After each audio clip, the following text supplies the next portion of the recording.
Hey guys, welcome back to my channel. This is my physics video assignment 1 and the topic for today's presentation is uses of laser in medical and armed forces.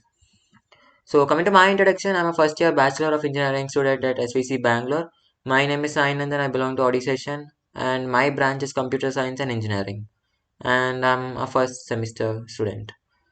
So the agenda for today's presentation is introduction, what is a laser, characteristics of laser, working principle of laser, armed forces, targeting and guidance system, defense directed energy weapons DEWS, medical applications of laser surgery, medical imaging laser scanning, vision correction LASIK surgery. So when we are studying about laser or the uses of laser, we need to know what is a laser. Laser is an acronym for light amplification by stimulated emission of radiation. Lasers are light beams that are powerful enough to travel miles into the sky and cut through lumps of metal. Although they seem like a recent invention, but they have been with us for half a century. The first practical laser was built by Theodore M. Nyman at a Hughes Research Laboratory in 1960. At the time, lasers were an example of cutting edge technology. Today, we have lasers at our homes, offices, and shopping centers. Whether or not we realize it, all of us lasers are all of us use lasers all day. Consumer products like Blu-ray and DVD players rely on laser technologies to read information from the discs. So here you can see some characteristics of laser, laser light and non-laser source. And laser light is a monochromatic, unlike non-laser source, which is polychromatic, which means monochromatic means a single color light. Unlike white light, after passing through prism, you can see they switch it into multiple lights, colored lights. Coherent and incoherent. Coherent means laser is follows the same phase, but unlike non-laser sources, which are uncoherent, which means they don't have definite phase. They keep changing over a period of time. So collimated and divergent. Uh, what is collimated mean is it is a single ray of light, unlike a non-laser source which has multiple rays.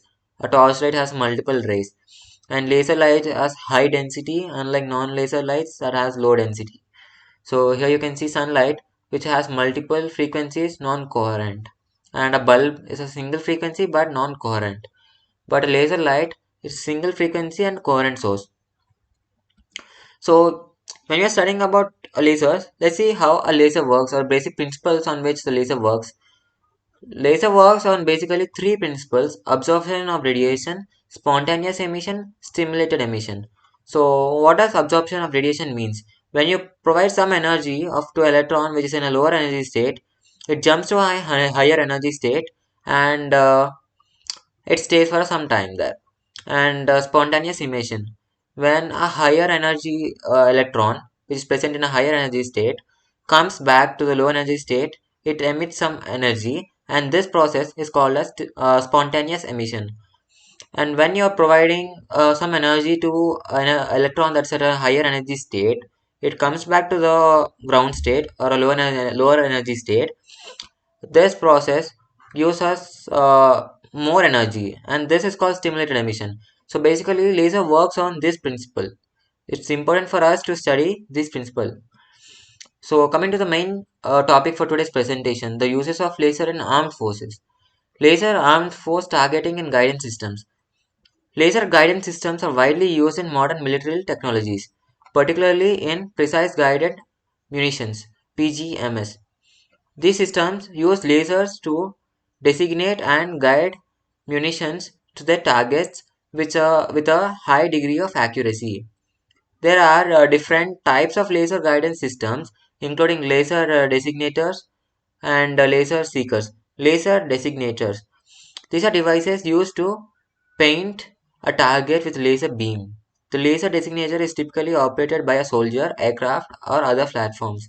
The laser energy reflected off the target is detected by guidance system on the munitions, allowing it to home in one of the laser spot. Laser seekers. In this type of systems, the munitions itself has a laser seeker or sensor. It homes in one of the laser energy reflected off the target. This is often used in missiles and other guided munitions. So another use of laser in armed field is Defense directed energy weapons are called as DWS. High energy lasers HEL. These use concentrated laser beams to destroy damaged targets. The laser energy can be precisely directed,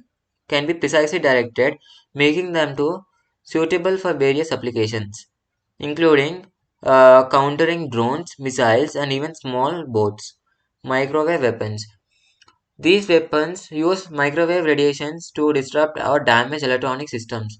They can be used to disable communication systems, radars, and other electronic components. Particle beams. These weapons accelerated charged or neutron particles to high speeds and direct them towards the target. The particle beam have the potential to cause physical damage to materials and electronics. Anti-missile defense (DWS) can be employed for missile defense, interpreting and destroying enemy missiles during the fight. Counter UAV systems (DWS) are effective against unarmed aerial vehicles or UAVs and drones, providing a rapid response to potential threats. Counter improvised explosive devices (IDES). IEDs. DVs can be used to disable and destroy explosive devices from a safe distance. Ship defense. DWS can be integrated into naval systems for defense against threats such as anti-ship missiles, drones, and small boats. Airborne platforms. DWS can be mounted on aircraft for air-to-air and air-to-ground engagements. Here are some examples of DWS. They can be integrated to airplanes, can be integrated into helicopters.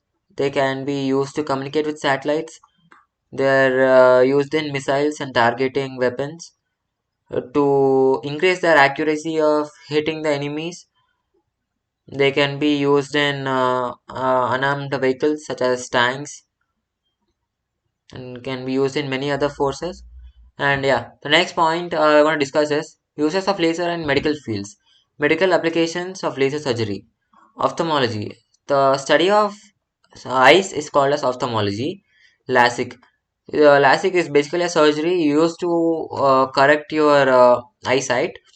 It's used to correct refractive errors such as astigmatism by reshaping the cornea. So laser can be used for correcting the refractive errors for your cornea. And the next thing is photocoagulation. Laser is used to seal or destroy abnormal blood vessels in the retinal, treating conditions like diabetic retinopathy and muscular degeneration. Dermatology. The study of skin is called dermatology, and the laser skin resurfacing used to treat skin conditions like wrinkles, scars, age spots by removing the outer layer of skin. Hair removal. Laser targeting hair follicles, inhibiting hair growth. This is a common method for cosmetic hair removal, tattoo removal. Laser energies can break down the pigment in tattoos, allowing the body to absorb and eliminate them. So yeah, lasers can be used in multiple medical fields also. And let's see some other surgery. Laser ablation used to remove vaporized tissues, tumors, and lesion. Is commonly used in procedures related to the skin, brain, liver, and more. Laser prostate surgery used to treat mm, by removing or vaporizing excess processed tissue. Laser lithotropy used to break down kidney stones into smaller fragments for easier elimination.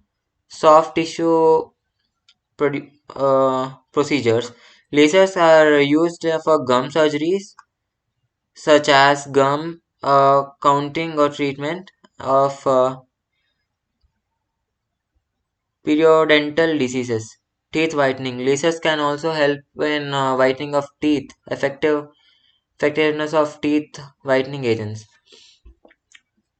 So cancer treatment. Laser therapy for cancer. In some cases, lasers are used to target and destroy cancer cells or to activate photosensitizing agents, photosensitizing agents for helping in cancer treatment. Here you can see some pictures of treatment. So thank you. If you like my video, please consider liking and consider subscribing to my channel.